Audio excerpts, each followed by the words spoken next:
కొన్ని శతాబ్దాల క్రితం ఒక అందమైన రాజ్యం ఉండేది. ఆ రాజ్యాన్ని పాలించే రాజు చాలా తెలివిగా ఉండేవాడు. అతని దగ్గర చాలా సంపద, బంగారం ఉండేది. రాజుకు ఒక సమస్య ఉండేది. అతని ఎప్పుడూ సంతృప్తి చెందలేదు. తన వద్ద ఎంత సంపద ఉన్నా సంతోషంగా ఉండేవాడు కాడు.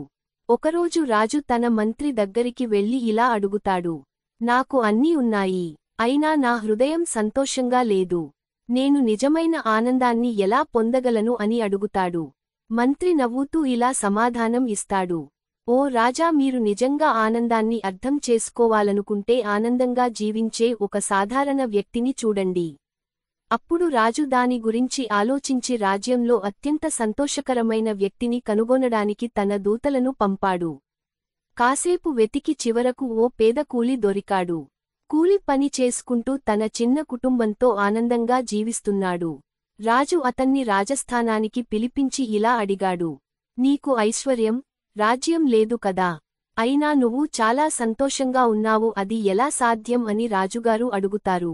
అప్పుడు కూలీ నవ్వుతూ, ఓ మహారాజా, నాకు తినడానికి తిండి ఉంది, పడుకోవడానికి చిన్న గుడిసె ఉంది, అలాగే సంతోషంగా ఉండటానికి నా కుటుంబం ఉంది. నాకు ఎటువంటి అనవసరమైన కోరికలు లేవు. డబ్బు మీద ఆశ కూడా లేదు.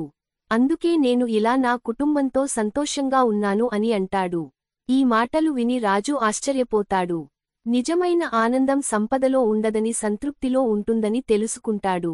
ఆ రోజు నుండి రాజు ప్రజల సంక్షేమ కోసం పనిచేయడం ప్రారంభిస్తాడు. డబ్బు మీద ఆశ తగ్గించుకుని ఉన్నదానితో సంతోషంగా ఉండటం మొదలుపెడతాడు. ఈ కథలోని నీతి: నిజమైన ఆనందం సంపదను కూడపెట్టుకోవడంలో కాదు, సంతృప్తిగా ఉండటమే.